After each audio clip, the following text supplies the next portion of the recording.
welcome here, Tom. And I'm really excited to talk to you in this webinar. We will be talking about many interesting things about OPTIZMO, about you, about our partnerships, about 2026 email deliverability, compliance, and a lot of things from you. So thank you for talking to me today. Great. Well, hey, thanks for having me. I'm excited to chat. And it's not like there's any shortage of things to talk about in email. So let's get started. Tom Wozniak, I was waiting to ask you, you have a relationship to the big boss or not? Wozniak? No? That's funny. I don't.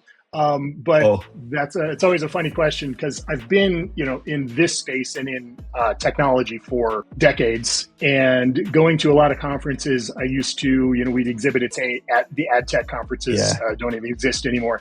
But that was a regular question. People would come up to the booth, any relation? And generally I would just say no. But toward the end of a conference, when I was feeling a little froggy, and maybe just, I'd be like, oh yeah, that's my dad.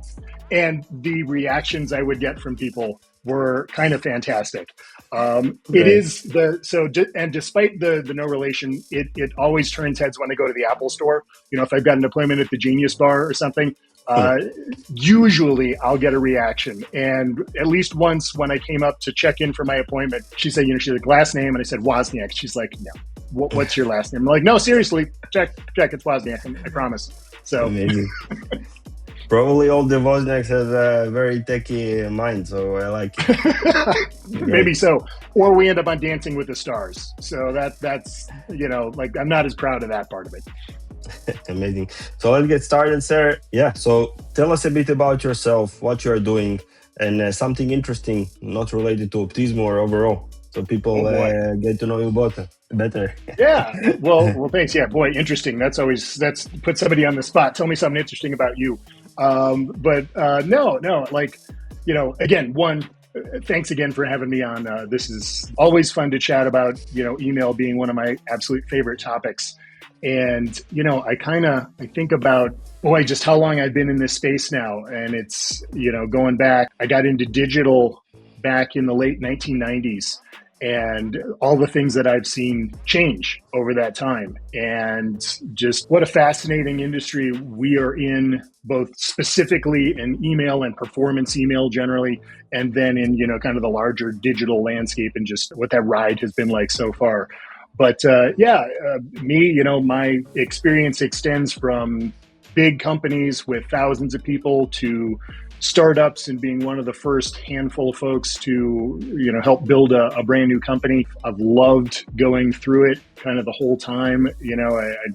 Every once in a while, you kind of take that moment and just look back on kind of the things you've done. And one, it reminds you how old you are, at least for me, which isn't as much fun. But, just you look very young, though. Man, you look very good. Well, thank you. No, you look very good. I don't know how old are you, and I will not ask, but you look very good. Like I see even the picture, the shape and stuff. So I'm thinking myself, I need to start working out.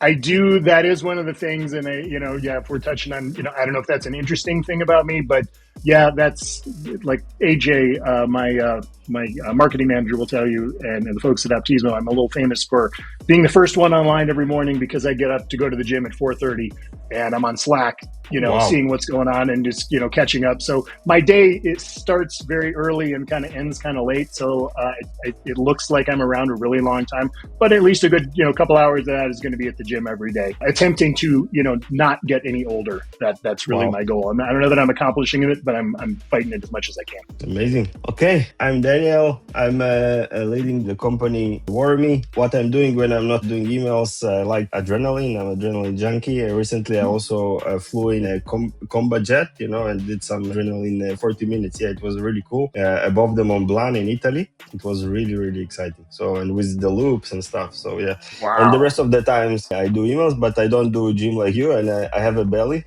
Nobody can see it, but yeah.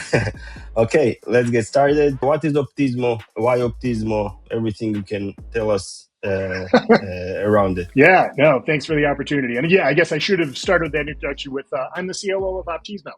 And so with that, I came on board. It'll be 9 years here in just a couple months. First as the head of marketing, and then that transitioned into the COO role over time. And so I oversee all operations, which kind of incorporates everything, at the company. It's been a really fun ride. But OPTIZMO, at our core, what we've been for 17 years now, is I know it's kind of amazing to me. A tech company in our space been around 17 years. It goes by fast, I'll tell you.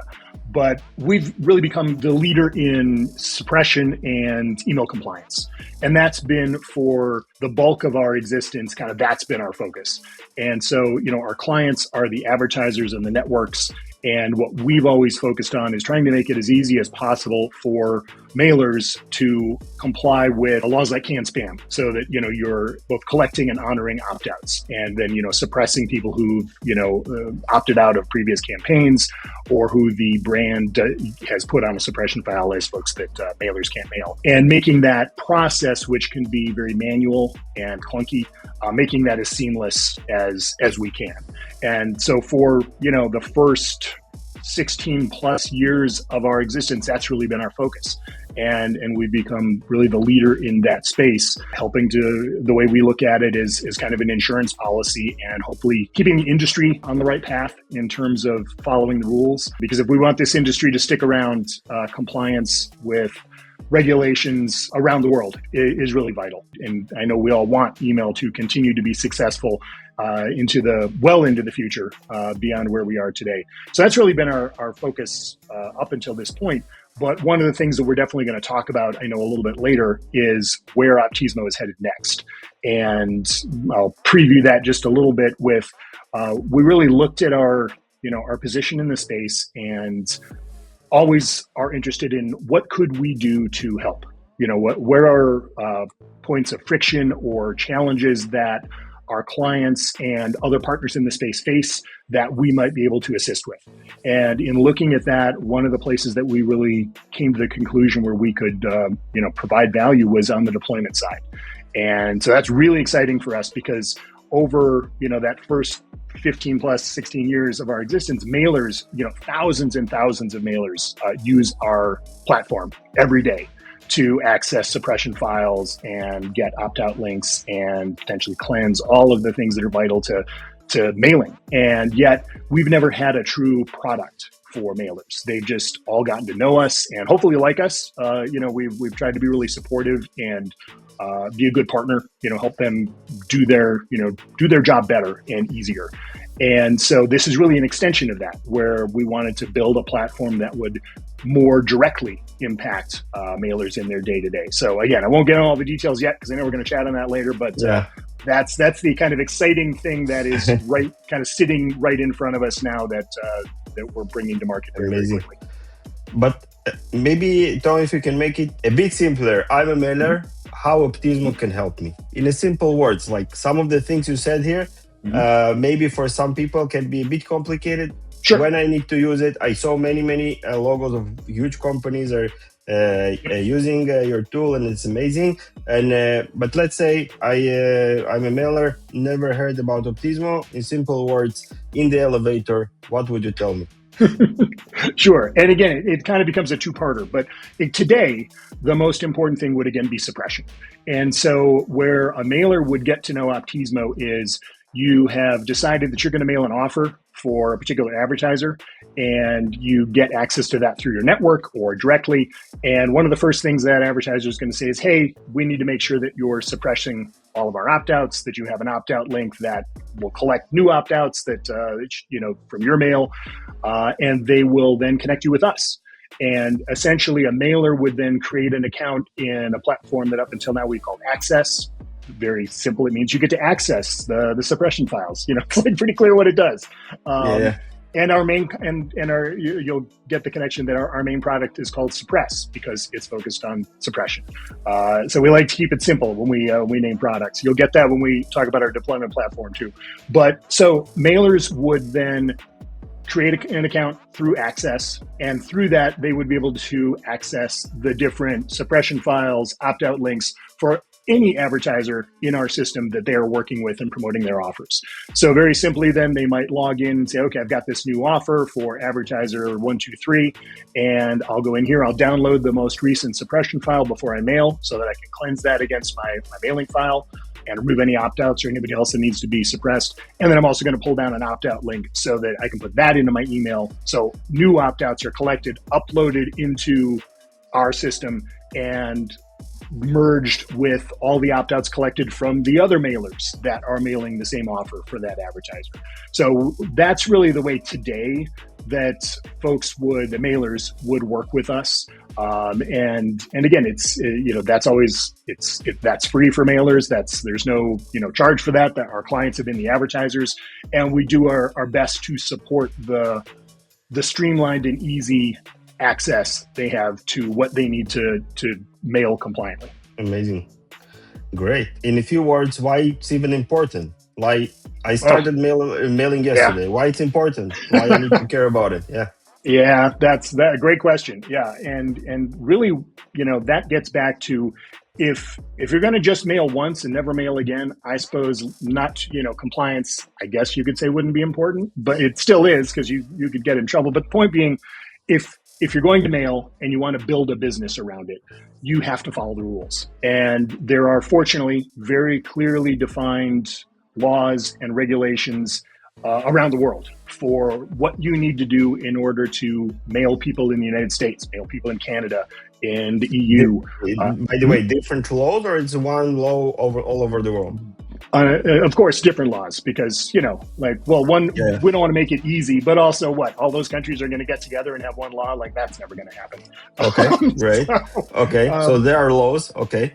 And there are indeed. And I guess, while they all vary, and oh, by the way, this is that part where I mentioned that I'm not an attorney and I don't give legal advice, and so none of this, if you have questions, as mailers or just anybody in the space and you are curious about any specific law in your region or another, really highly recommend chat with an attorney who is an expert in this space. There are lots of them and some fantastic ones, and they can give you the proper guidance to make sure that you are following the rules and setting up your programs the right way. So again, if you intend to have a business that is going to be successful, you need to follow the laws. And a big piece of that is just understanding what they are. But to generalize, one of the most important aspects of just about every email marketing or marketing law that I'm familiar with around the world is if you email someone and they say stop, you have to stop. And so you can't email them again. And so that's what we call the opt-out or unsubscribe. And the typical mechanism for that is really simple. You're going to have a link in your email. A lot of ESPs are going to bake that right in, like you almost can't send without putting one in. But if you're mailing offers, again, for a third-party advertiser, there's going to be an opt-out link that would go to a service like ours at OPTIZMO that will collect that. And again, if there are, let's say, 100 mailers mailing that same offer, we need to collect all of those new opt-outs and put them in a common database so that the way the rule works, if, let's say, again, going back to our example that, you're a new mailer and you've just started mailing for a new advertiser, advertiser 123, there are 99 other mailers who are already mailing that offer, let's say. Anybody who opts out of any of those other 99, they've also essentially opted out of receiving that offer from you. But you have no way of knowing that. So we become the central repository where we're collecting opt-outs from all those 99, from you as the new mailer. All 100 are going to go into this database. So every time you're ready to mail that offer, you'll pull the most up-to-date version of that database, which will have all of the opt-outs that have been collected from everybody across the board. So everybody gets to stay compliant with that rule. Because again, every country will have its own specific laws, and there may be things about, using deceptive subject lines, or there are a lot, they can get into a lot of different aspects of email marketing, but a very common, if not almost universal aspect of that is you must have a way for people to opt out. And once they do, you will have a relatively defined time period where you have to follow that honor that request. Typically, the easiest is once you get the request, just honor it. And so that tends to be the way our process works. Even though in the United States you have 10 business days, once someone opts out, they're added to the list. And so the next time a mailer or anyone wants to mail, they'll cleanse against that most up-to-date list. But the other biggest aspect that varies from one country to another is the opt-in requirement. In the United States, there is no opt-in requirement. You technically can mail to just net new emails that you have no relationship with, again, until they tell you to stop. Around the world, that's fairly uncommon. Most countries go to the EU with GDPR, Canada, and again, kind of most other countries, it's an opt-in situation. So you need permission to mail in the first place. And the requirements on that permission vary from one country to the next. I wouldn't even try to, generalize those or explain them other than you got to get permission in most cases. Amazing. And one last question here is, most of the people are coming to your companies when they already had the trouble, or they know in advance that they need to do that? Yeah, it's fortunately, it's not necessarily people that have ever had problems, but they recognize, again, that concept that's like, hey, we're building a business. And if we want to build a successful business that sticks around long term, that is not going to get, sued or fined by a federal, a federal government or any government around the world, or get sued by consumers, we know we need to follow the rules. And so we become, again, an insurance policy for how to do that when you are leveraging, if you're the advertiser, for example, you want to build an affiliate program. I mean, it's a fantastic way to grow your business. You pay for results. You don't just pay up front. Typically, that's a win-win. But you have now let a third party mail on your behalf, and you are in many countries liable for what happens, when that mailer or when that affiliate is promoting your offers. You are at least in some way going to be held liable for their actions. And so you want to do everything you can to ensure that everybody in the stream is compliant. And so typically a company will come to us when they may be a new one to the space, or they've been doing this for a long time, and they've grown to a place where, like, hey, we're adding email to our affiliate channel, and we know you guys are the best company to work with. Help us build this out so that compliance is not a concern for us. Amazing. Okay, I think we have some questions here. Cool. Yeah. That's really okay. Yeah, that first question, I guess my answer would be that's very bad. You would not want to do that. That would definitely be non-compliant in the United States, and I'm fairly confident that would be non-compliant in most countries around the world. The other thing, and this is maybe an important thing, I know we're gonna bounce around a little bit in the things we talk about, but compliance for many years has really focused on the law and regulations, but it's more than that now. You also have to be compliant with what the inbox providers are telling you have to do.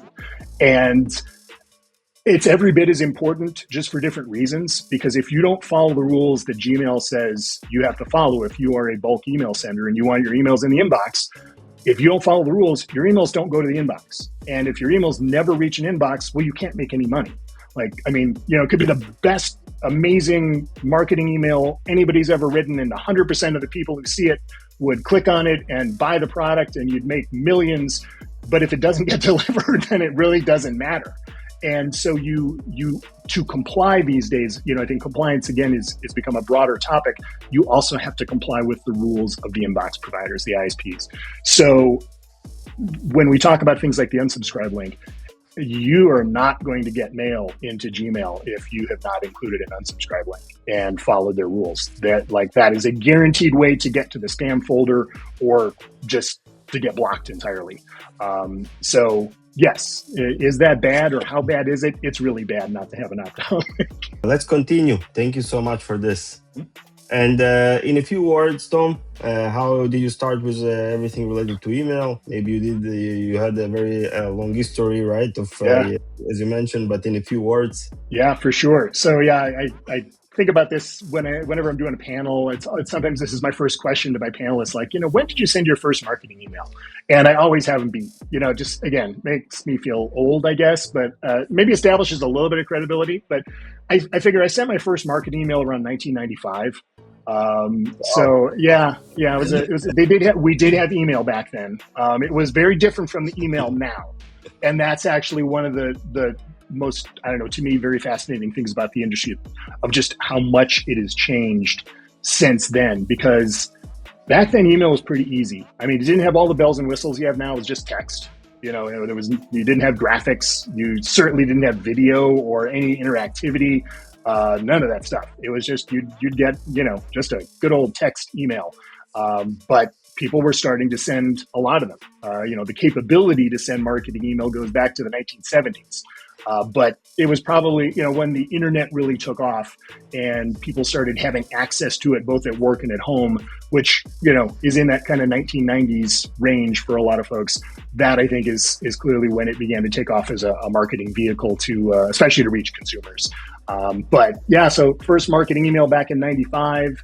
And then I was building email lists of nutritional supplement buyers around the late 90s, like 1999, when I worked for a supplement company. And then after that was selling email on a CPM basis. And it was like, I want to say our base price was $350 1,000, so not performance-based back then. It was a lead gen company, a very early one in the digital marketing space called MatchLogic. But yeah, one of my roles there was selling email to our clients, so a bunch of big consumer brands on a CPM basis and sending really highly targeted, acquisition email to net new customers or net new prospects. So yeah, when I think back on it, been in email for a really, really long time, and also had the opportunity to work for a period for somebody who was at the time probably the biggest email marketer and the biggest email marketing company in the world. So it's been near and dear to my heart for a long time. Amazing. The history is very rich. But some rumors say, that the emails may be not relevant anymore, or, everyone is moving to other channels to, I don't know, to do some marketing, etc. What do you think about it? Yeah, Agree? But be honest. Be honest, Tom. Not related to OPTIZMO, no worry. Right. Yeah. Just me. Yep. No. Yeah. Now, it's the whole email is dead thing, that I've seen that storyline or that, concept for decades. When social media came around, when anything is like, oh, email's dead. Nobody's going to do email anymore. And here we are. Email, when you look at the number of emails sent every year, it just keeps going up. That's hard to believe considering how many emails are in our inbox already. And yet it just keeps growing. So I think, and when we think about the whys of that, the email is still one of the most important personal identifiers we all have. You sign up for a new app or a new service online, typically you've got to have an email address, and that's going to be that's going to be your username, as a starting point. So until we come to a place where there's another as universal kind of identifier that people all just have, email's not going to go anywhere. It's too enmeshed in the whole ecosystem of the internet, of again, just how we log into things, how we're recognized. So I don't see that concept changing. And it's still, business wise, when you start at a new company, you will get a company email address. Now that is more transitory because, it'll change when you leave and you go to a new place. But while you're there, that again becomes that key piece of how you're identified and how you reach out to customers and prospects and have conversations. Because not everybody's on Slack, and there's no other universal messaging platform where you just know everybody. This is strong. Universal, yeah. But email, it is. SMS, no? You don't think SMS was stronger? I don't think so. I mean, and maybe the challenge with SMS, of course, is just the UI. You can't have you can't send a long marketing message in SMS. You can, but it's like nobody's gonna read it. It's like you're scrolling in your phone. That's not a great user experience. And we also know from, I think, just the way we've all kind of been trained from life experience, is that email is for longer form, messaging and for marketing. And we accept that. People don't like spam, totally get it. And one person's spam is another person's really valuable message. That's always been the case too. But almost nobody wants spam from SMS. I can't imagine anybody who's on this webinar likes getting unsolicited marketing messaging from, or just the total like phishing nonsense that shows up on your phone once in a while. You delete it and block it. It's just constant. We all do it every single day. And while you do that in email, I think the expectation and understanding is just different. So, and even think from a volume standpoint, email, it isn't. You can get a bunch of your inbox fills up, and it doesn't grab your attention necessarily until you decide to engage with your inbox. When a message pops up on your phone, it gets you right then. And I think can you imagine if you got as many text messages as you do emails? Well, you'd probably just stop using your phone because it would like literally it would be ding, ding, ding, all day long. So just from that standpoint, from the user experience, I don't see how it could ever truly replace email. And I can't for the life of me think of another app that exists today that certainly none of them have the universal, usage as email. And I don't see another one on the horizon. So getting back to your question, is email dying or dead? Absolutely not. It's changing. And I don't think anybody would argue about that. Like, it is very different now than it, again, was when I got started, better than 20 years ago. It's harder if you're doing marketing. It's much harder. And we'll probably chat about that later on as well. But email it's here to stay for at least the foreseeable future. Is there somewhere down the road where maybe email ends up dead? Sure. But hopefully we're all retired by then. Amazing. One thing I want to say that 2-3 months ago, I traveled to Africa, to a country called Botswana.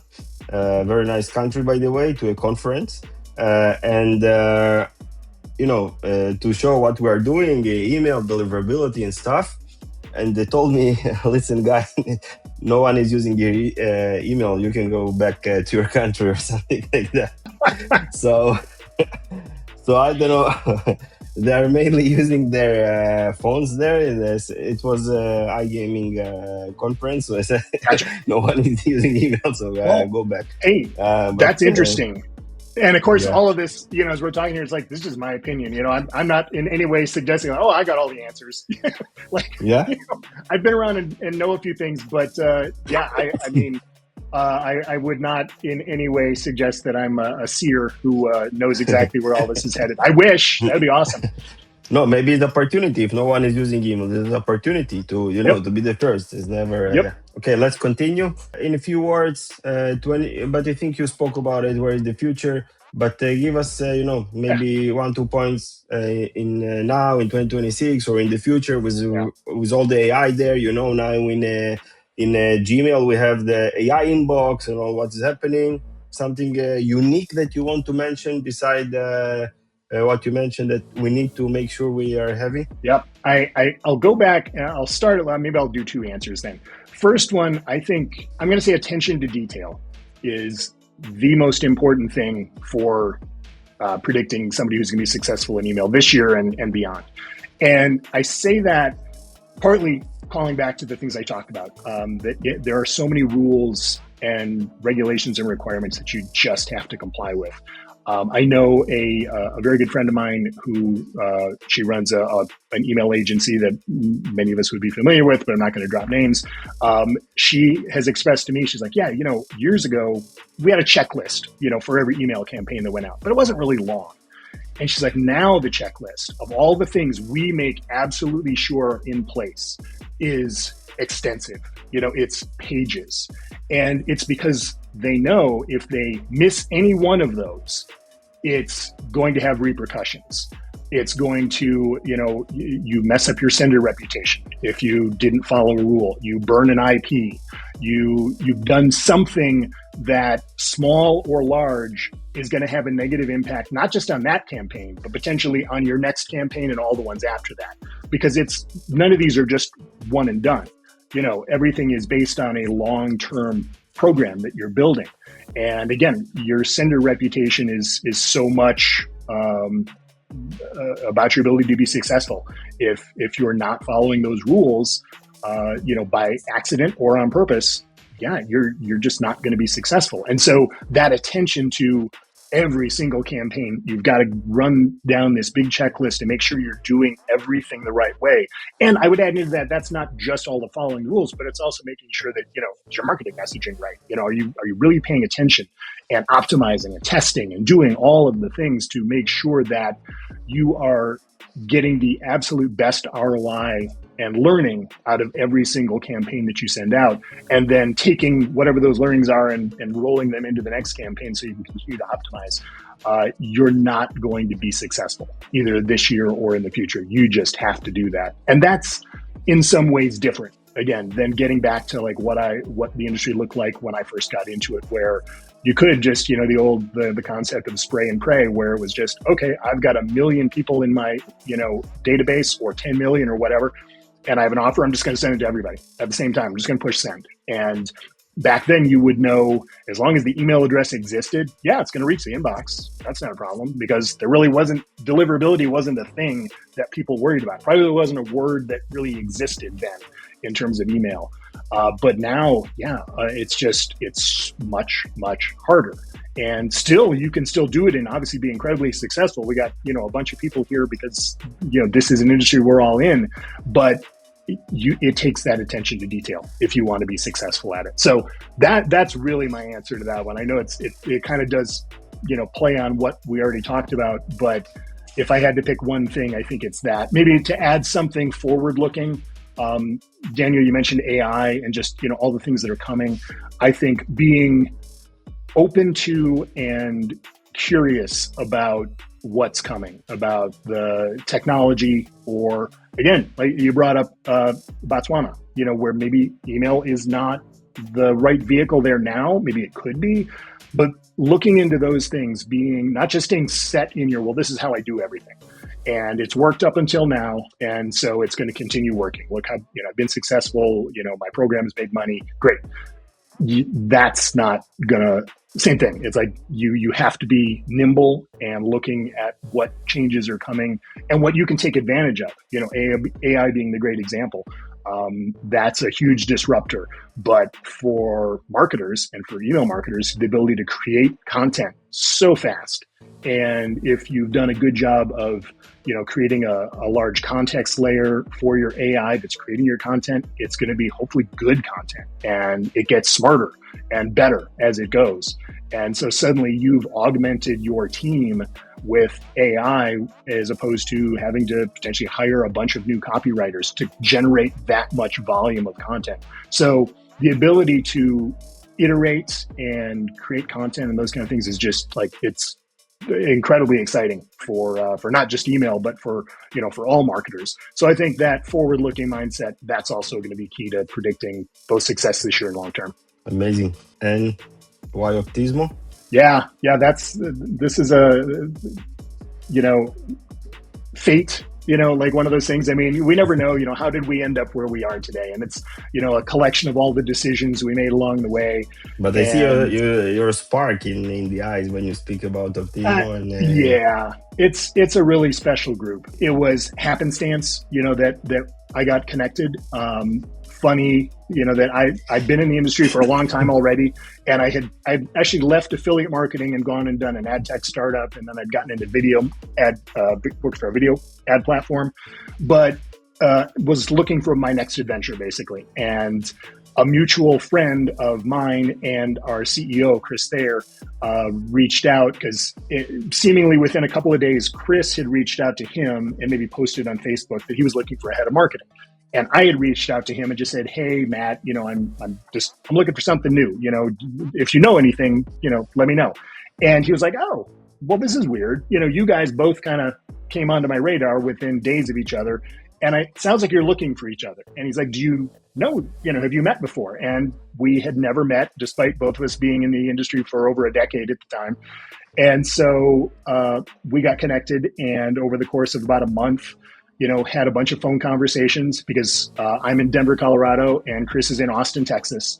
And so we didn't meet face to face. We just chatted multiple times, and I got a chance to connect with basically everybody else in the company, but nobody in person. And so after about a month of that, Chris and I were on the phone, and he just said, this feels really good. Like we get along really well. I think our personalities seem to really mesh. This seems like this would be fun. And he's like, I know we haven't even sat down to meet in person, but it's like, I don't really want to delay it. It's like, what do you think? You want to give it a shot? Let's just see. What's the worst that can happen? It doesn't work out. It turns out we don't have a good fit. And I was like, great. Yeah, why not? Let's do it. And so it was very, kind of impromptu. And it certainly, I've never joined a company without ever meeting a single person face to face before. That was new for me. But now it's 9 years, and I look back on it, and I think folks who know us at OPTIZMO, and I speak of our whole team, we just have a bunch of really nice people. Everybody's really smart and good at their job, and that's really important, but they're also just good people.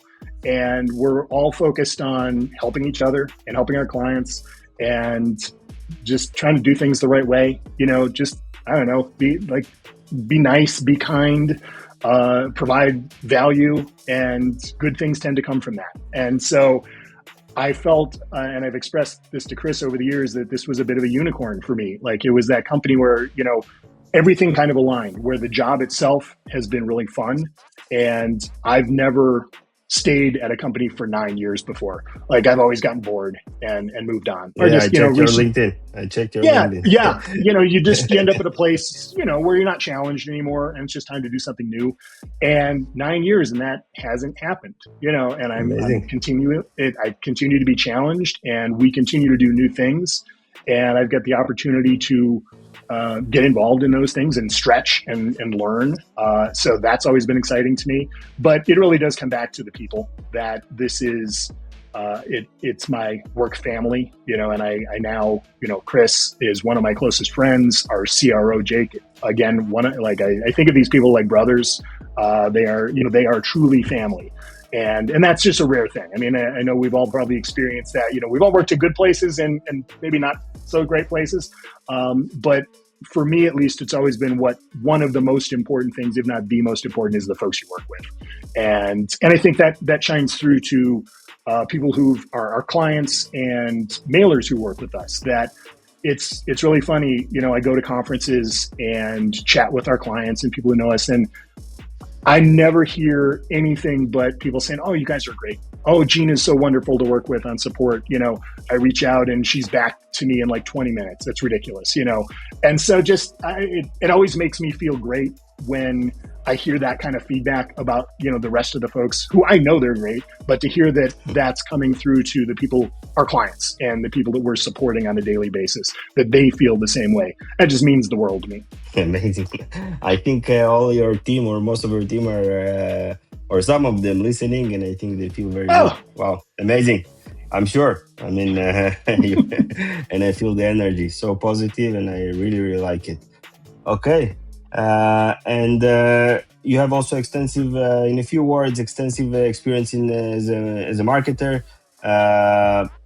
Something that's very unique right now, that to make sure, beside email, maybe something that you feel like is important, maybe you in OPTIZMO doing something, forget maybe not email, not related to email, maybe something unique that people need to make sure they're doing now, related to marketing, to grow or something?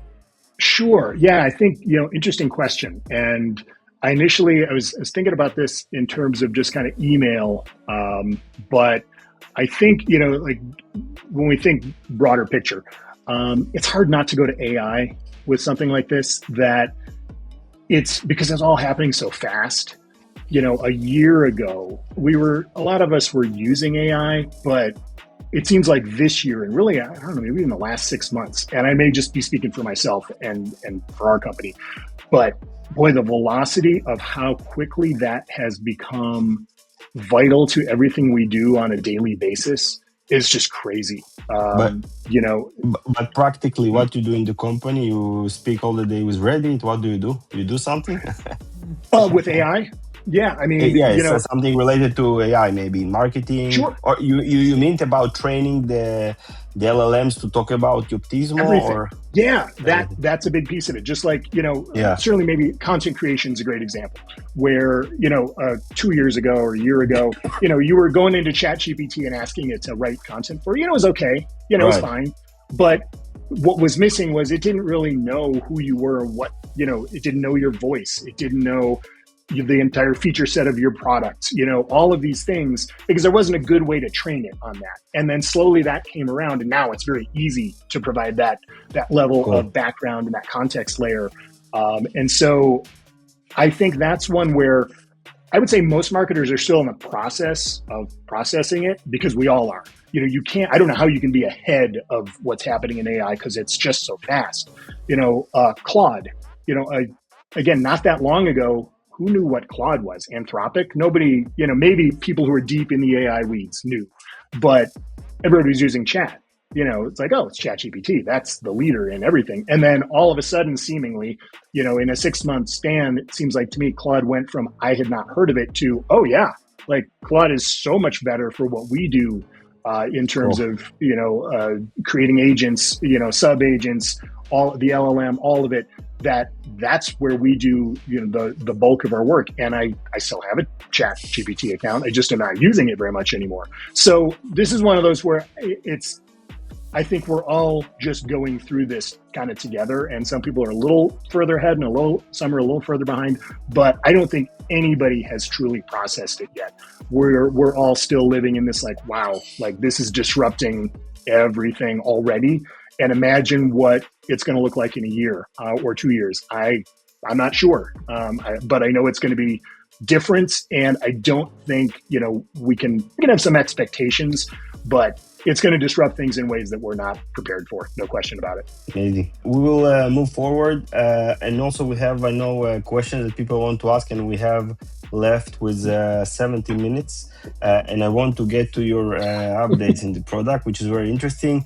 Wormy, and why we have it, because Wormy and Optismo, we partner, actually not recently, but long ago, and we meet each other in many conferences. I met you, I met some of our team members. You are really, really amazing. I love that we made this partnership, and wish us to make it for long years and more webinars and a lot of things together. So thank you for that. Thank you for the opportunity to work with you. Oh, thank you. I'm excited for all the things that we're going to do together in the years ahead. It's going to be great.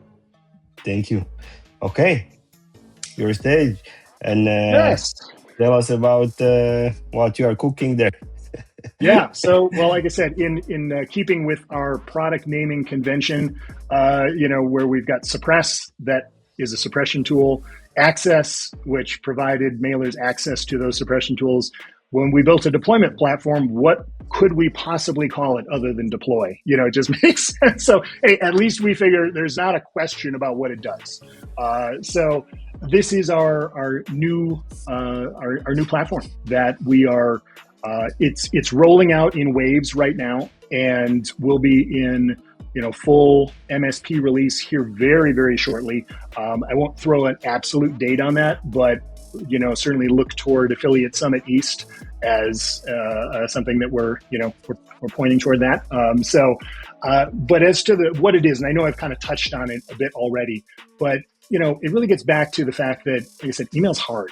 And it's harder now than it's really ever been. And so as we are constantly looking as a company about, hey, what can we do to make things easier, reduce friction, make the process of being successful in email a little bit easier. We looked back at our 17 years of doing this and figured we were really uniquely positioned to do something on the deployment side. And so it's really the platform is designed to streamline many of the manual and time-consuming processes that mailers face in just getting campaigns planned and sent. So the goal is really to both give mailers time back in their days and at the same time improve the ROI of the mail that's going out. Like, easy task, right? That doesn't sound like that's too hard. But we try to do big things. So what it is think of it as a front end that sits on top of a mailer's existing email infrastructure, their ESP, their different other different partners, but then adds in layers to, again, remove friction from the process.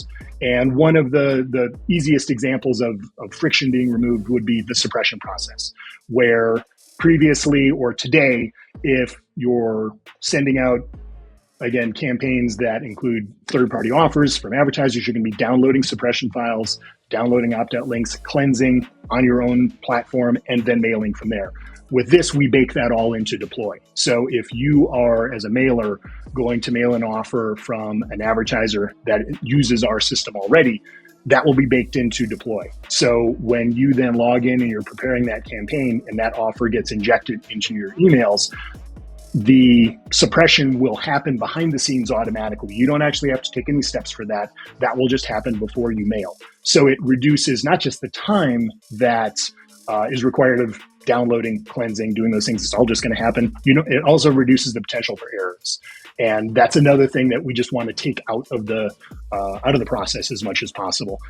Because sometimes, compliance issues can be caused by not on purpose, not somebody who is attempting or just trying to, overlook the rules, but it's a simple mistake. And so this essentially removes the potential for a mistake of, we downloaded the suppression file, but oh shoot, we didn't actually cleanse against it, which doesn't happen very often, obviously, but when it's a manual process, that kind of thing can happen. And so this just takes that out of the equation completely. So that, from the standpoint of the mailer, makes your lives easier. From the standpoint of the advertiser, they really love that as well because it ensures compliance and just reduces risk. So we really look at this as something that's going to be a win-win for both sides of that equation, from the advertiser, the network, and the mailer. There's obviously more built into it. We wanted to try to automate as many things as humanly possible across the board with testing and optimization and allowing workflows to make decisions for mailers on what offers should go next to their mailing list based on segmentation, schemas, and lots of different workflow decisions and orchestration that you can set up behind the scenes. So we are beyond excited about it. It's been coming now for a while. Obviously, as everybody who's built a product knows, it often takes longer than you hope. They always take longer than you hope. But we're excited to be so close now to really releasing this to everybody. And again, we now have clients who are beginning to use it, and the feedback we've gotten so far has been fantastic. We'll continue over the course of the coming weeks as we get it really ready for initial release to the kind of the general public. And then we're excited about all the things that are coming next too, because, as we all know with tech products, you don't just release it and you're done. You release that first iteration and then you start enhancing it and building new things. So we already have a really exciting pipeline and roadmap from the development side of what will come next and how we can make this an even more powerful platform for mailers to use. So yeah, it's super exciting days for us.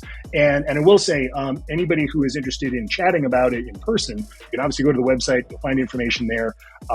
We will be in Budapest in about 10 days or so, and then obviously an affiliate summit in New York at the end of July. So we'd love to meet and chat and answer questions and show you the platform. Amazing. So the release will be in 1 month, you said, right? Like thereabouts. Yeah. Again, without putting a date on it, we're really looking toward affiliate summit as being kind of a key milestone for us. Great. We will be waiting. Amazing. Okay, so before we, I really want to put some time for questions. Something that you see among your customers, and maybe from all your experience, you have really extensive and impressive experience, that marketers or emailers don't understand, and you want to explain it in very simple words or something to never forget, and to make sure they're always doing it? Sure. You know what? I think there's a couple that come to mind for this.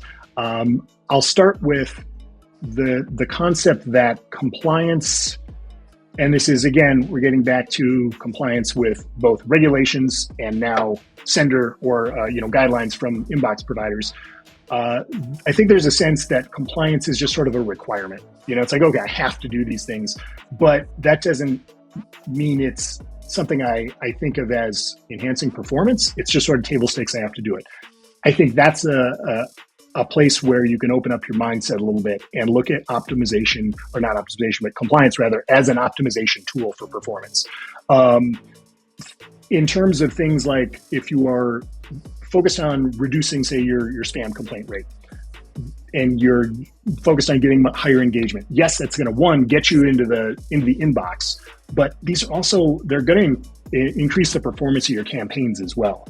So it's not just that these are rules I have to follow or I get in trouble, but it's like by following these rules, I get more engaged and happier recipients of my email campaigns, which should naturally lead to better performance, better deliverability. It's sort of a big virtuous circle kind of approach. So I think has been in the past, perhaps, this idea that compliance was just okay, I got to do this. But I think that's the wrong mindset towards it. And at the same time, what I'd add to that is the concept of what we like to call negative marketing signals, which again is your unsubscribe rate, your spam complaint rate, things like that. That mailers typically, marketers in general, once somebody kind of says no, like, stop marketing to me, the natural inclination is we don't like rejection, and so it's like, okay, fine, I don't want to think about you anymore because you kind of said no.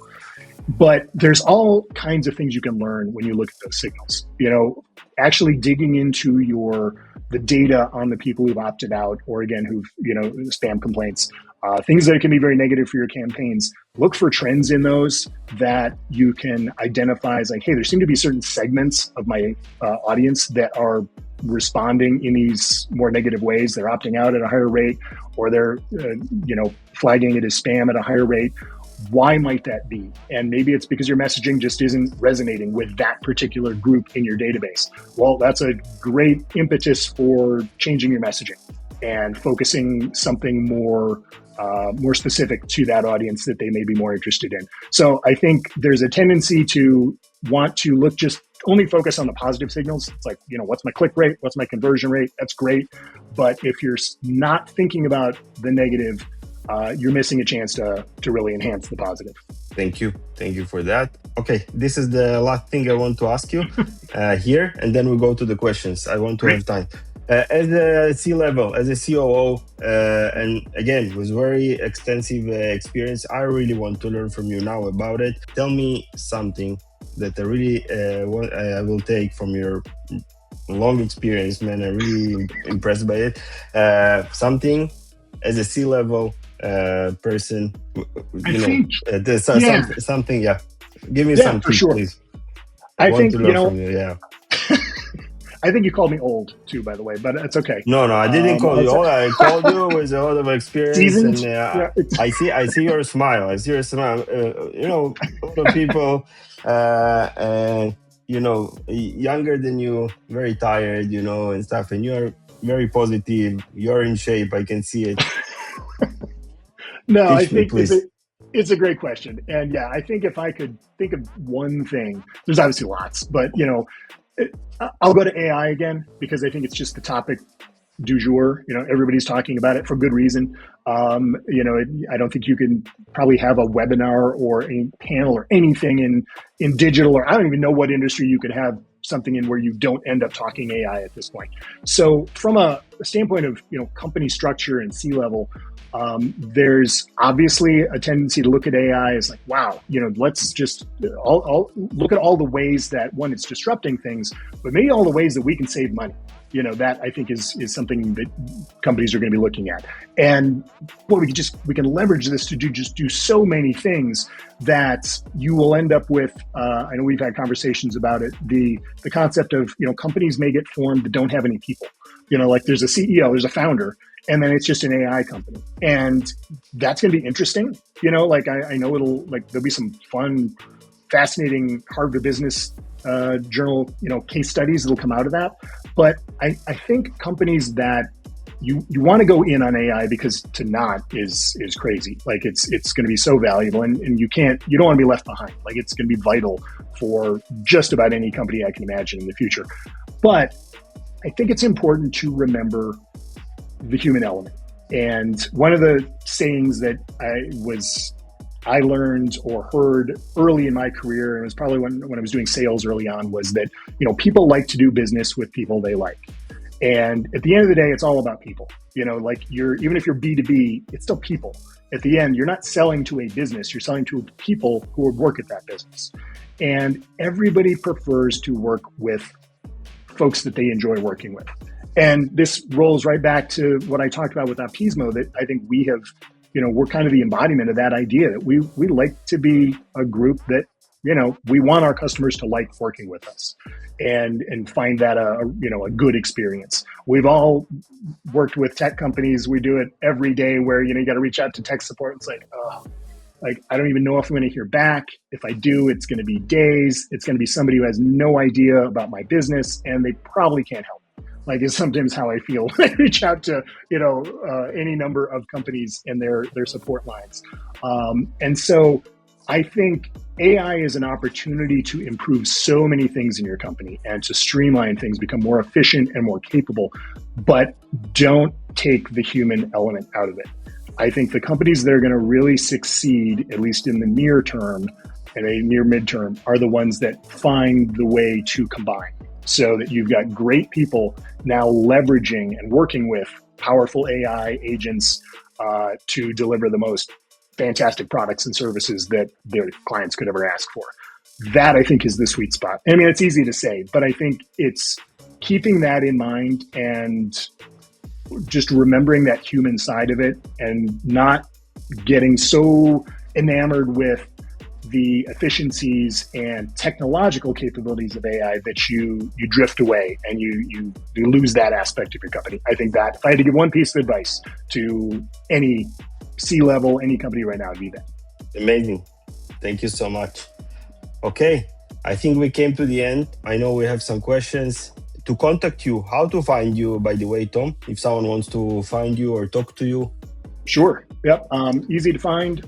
Email, of course, all of our favorite contact method is just tom@optizmo.com. Okay. You'll also find me, and maybe we can include it in the recording on this. I probably should have thought about it. Obviously LinkedIn, easy to find me there. I'm on Telegram, WhatsApp, all the usual places, Facebook, we've all got the things, but that's the easiest place to find me. You'll track me down with that email. Amazing. Great. I really enjoyed, but do we have questions? Yes, please.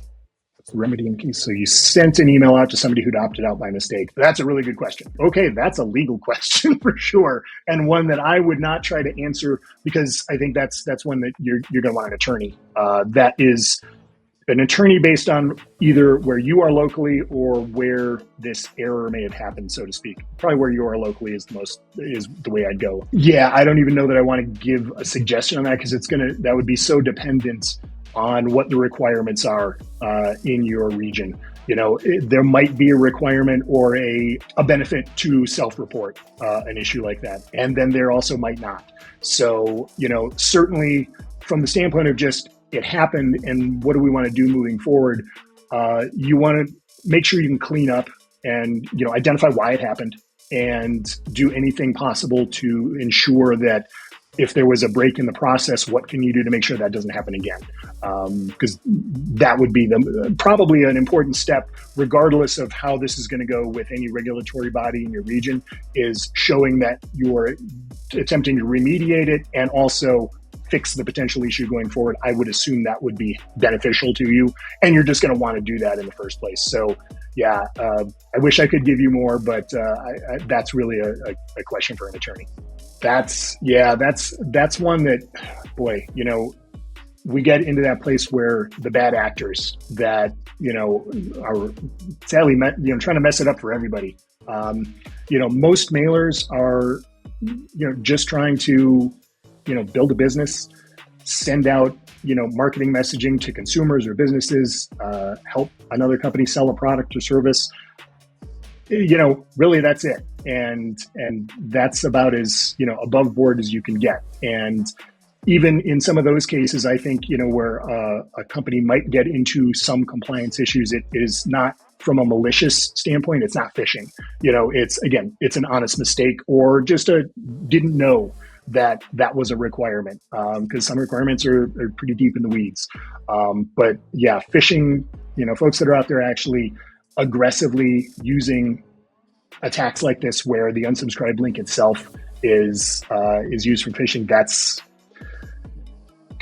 rough. I don't know what, there's an answer for that other than obviously we as, and I think I speak for everybody on the call, who are invested in making sure this industry stays around, and doesn't get regulated out of existence. One of the keys to that is that we are all supporting people doing things the right way. And, and that doesn't mean you can't be a creative marketer. Obviously, you certainly can. Love to see that. We want people being, coming up with interesting and novel ways to send messaging out to, to consumers and to their audiences.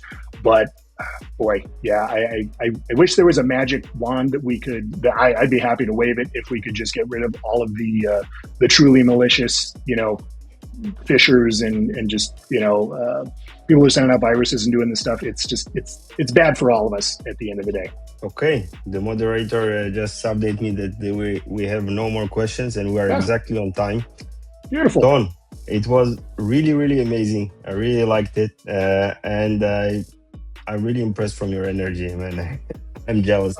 And I will see you in person soon, around the world in different locations. Thank you so much for investing your time here today. Really, we all appreciate it, all our team, and we hope to have it again. Thank you again.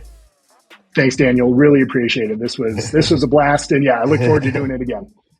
Thank you so much.